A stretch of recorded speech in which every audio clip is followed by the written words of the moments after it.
My name is Rashid. I'm a former Muslim. I left my own country because I was not allowed to leave Islam or criticize it. I am to be killed if I go today to any Muslim country. And now, when I came to the West, Muslims are trying to shut me off using another tool, Islamophobia. What is Islamophobia anyway? I never heard that term when I was in Morocco. They just told me that the apostate should be killed. But in the West, if you criticize Islam, you are accused of Islamophobia. Islam silences us in the East by threatening some of us, arresting some, persecuting others, and killing the apostates. But in the West, Islam is trying to silence us using this weird term, Islamophobia. I know that thousands were persecuted because of Islam, and thousands were killed because of Islamic terrorism. On the other hand, let me ask those who use this term, how many people were killed because of Islamophobia? You want to talk about Islamophobia? Then I want you to find a name for this, please. When I left Islam and converted to Christianity, I was rejected by my own Muslim family because Islam asks them to do so. I was persecuted by my own country because it's an Islamic country and the king is the prince of the believers. When I met secretly with Christians who were converts like me, we were not allowed to have Bibles in Arabic. We were not allowed to meet and worship. Those of us who wanted to marry had only one option, to do it as an Islamic marriage. We were not allowed to name our kids Christian names. Only Arab Muslim names were allowed. Our kids were forced to study Islam at school and memorize verses of the Quran. We met in homes. We closed doors and windows. And we sang quietly so nobody can hear us. We pretended we were just visiting friends in order to meet. We were forced to fast during Ramadan. And if we ate publicly, we would get up to 6 months in prison. We were forced to hear criticism about our faith and stay silent, because if we answer back, we would be arrested and sentenced to at least 2 years for shaking the faith of a Muslim. This did not happen in Saudi Arabia or Iran. This was in Morocco, one of the most moderate countries in the Muslim world. And it's not only me who suffered. Others, atheists, are suffering till now. Christians are suffering. Baha'is are suffering. Whoever criticizes Islam is suffering. What do you call this? Please give it a name. Freedomophobia? Islam is afraid of freedom.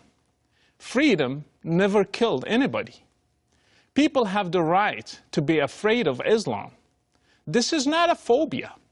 This is a reasonable fear because we see the fruits of Islam. We see it in Muslim countries. We see it in ISIS. We see it also in terrorism news everywhere, in Boko Haram, in Shabab in Somalia, in Saudi Arabia, in the beheadings, the crucifixions, the hand amputations, and the stoning. It's a real fear.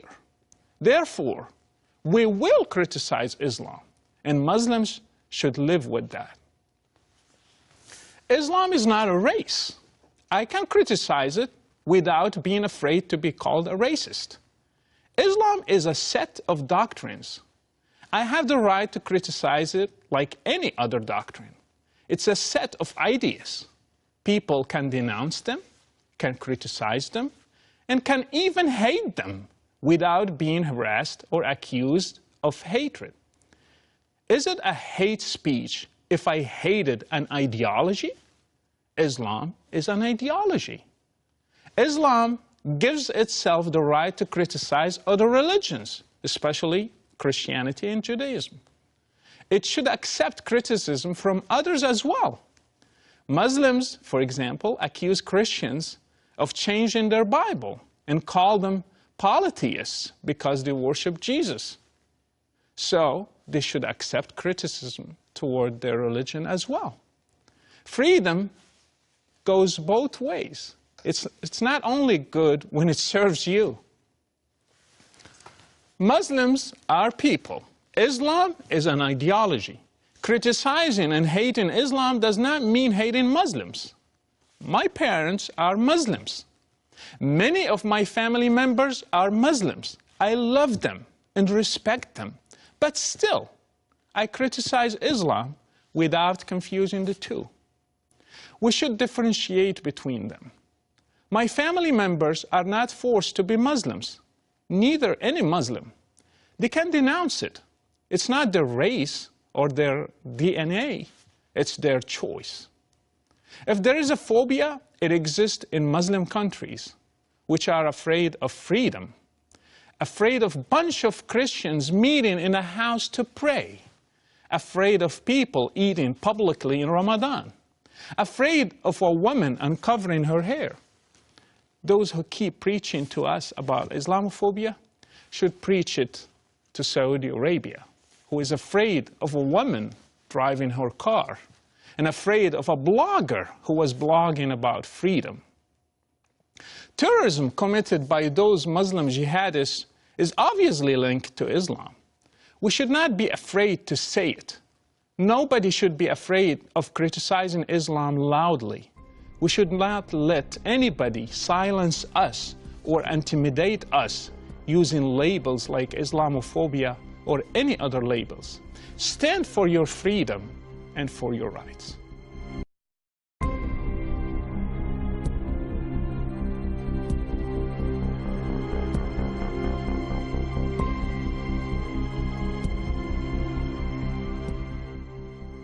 The duck test tells us that if it looks like a duck, swims like a duck, and quacks like a duck, then it probably is a duck.